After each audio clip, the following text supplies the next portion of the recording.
तो आइए इस बार अपनी चट्टानी एकजुटता का, अपनी चट्टानी मोहब्बत का परिचय दे। आपने पहले भी अख्तरुल ईमान को काफी वोट देने का काम किया, काफी प्यार दिया, काफी दुआएं आशीर्वाद दिए, लेकिन कुछ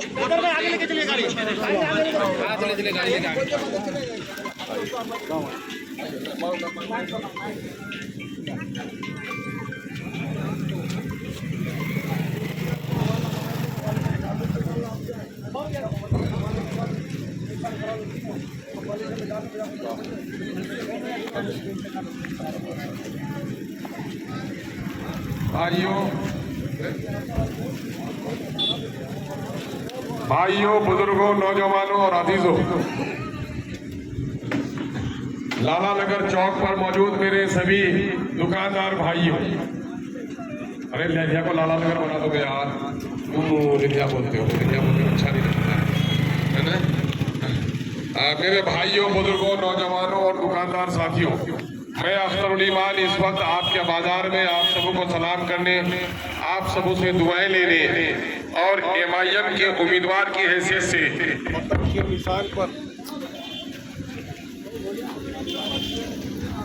पतंग के निशान पर वोट डालने की अपील करने आया हूँ। मेरे भाइयों, मैं इस वक्त तीसरी बार किशनगंज लोकसभा का प्रत्याशी बनकर आया हूँ। आप दिल पर हाथ रखकर मेरे साथ इंसाफ कीजिए। मैंने 2014 में उस वक्त फिरका परस्त ताकतों को, सांप्रदायिक शक्तियों को, जो लोग हिंदू और मुसलमानों में नफरत फैला रहे हैं, उनको रोकने के लिए अपना बलिदान दे दिया था, अपनी कुर्बानी दी थी। और कांग्रेस के मेंबर को, जनाब असराउल हक कासमी साहब को जिताने के लिए हमने सब कुछ कुर्बान कर दिया। हमने वजारत की कुर्सी को यहाँ छोड़ दी। मेरे भाइयों, मैं 2014 की मेरी कुर्बानी थी।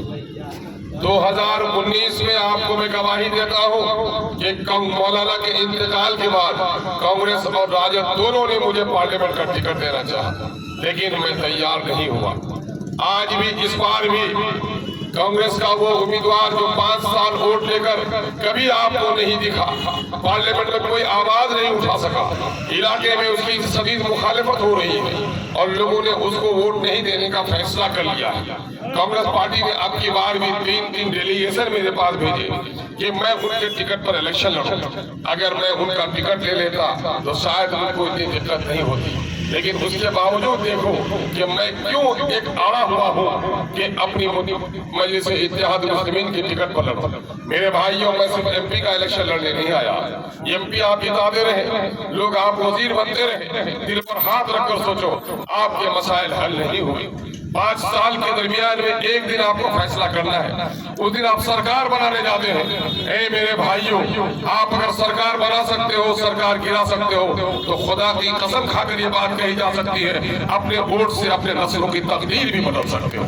अब की बार मैं आपसे वोट की भीख मांगने आया हूँ कि अपने नस्लों की तकदीर बदलो। खोलो आंखें और देखो दुनिया को। लाल किला की फसील पर बैठकर कभी तुगलक, तैमूर और अब मुगल की हुक्मरानी होती थी, लेकिन आज वहाँ भीखमंगों के सफ खड़ा है। उसी दिल्ली में मुसलमान 5 मिनट के लिए जुमा की नमाज पढ़ता है तो पुलिस लात से उसे मारती है।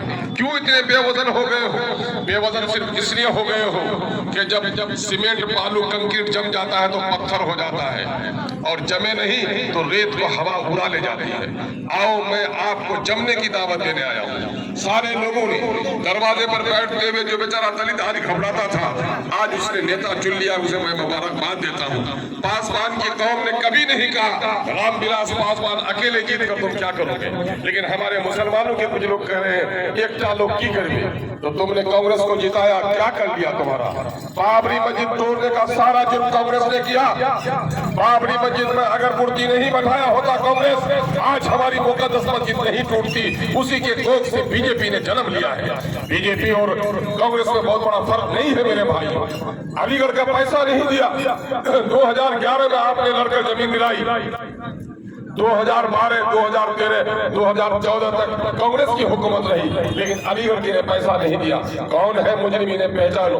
ये जो तीर लेकर आया है, ये तीर वाला कौन है? ये तीर वाला वो मुनाफिक है जो मोदी को प्रधानमंत्री बनाने के लिए आया है, और हमारी बस्तियों में जाकर मोदी का नाम लेने की हिम्मत भी उसको नहीं हो रही है। तीर को तीर समझना भूल है, हकीकत ये है कि नरेंद्र मोदी का ही ये फूल है। इसलिए आप इसको पहचानिए, ये दगाबाज है, इनके चेहरे से नकाब उठ गया है।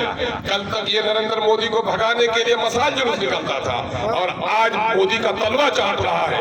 ये तलवा चाटने वाले आप अपने जेब को भरने के लिए, अपने मालो दौलत को कमाने के लिए दलाली और गुंडागर्दी को तो बढ़ाया ही है। आज इस इलाके के भोले भाले आवाम को मस्जिद तोड़ने वाली और गुजरात में दंगाई जो हमारी माओ बहनों की इज्जत जिसने लूटी है, उसके झोली में हमारे वोट को डालना चाहता है। याद रखो नौजवानों, ये वोट नहीं है, ये तलवार है। तलवार सिपाही को दोगे तो गर्दनों की हिफाजत होगी, जालिम को दोगे तो गर्दन तुम्हारी काटी जाएगी।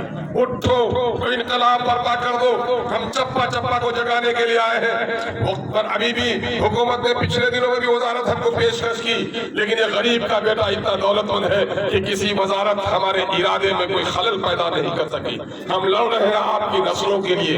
खुदा गवाह है कि हमने बड़ी कुर्बानियां दी हैं इस इलाके को जगाने के लिए। आज पूरे बिहार का मजलूम आज किशनगंज की तरफ देख रहा है कि किशनगंज के लोग हमारे साथ क्या फैसला कर रहे हैं। जरा ईमानदारी से बोलो, इसी बिहार की सरजमीन में गुलनाज नाम की एक मुस्लिम लड़की हाजीपुर में जलाकर मार डाली जाती है।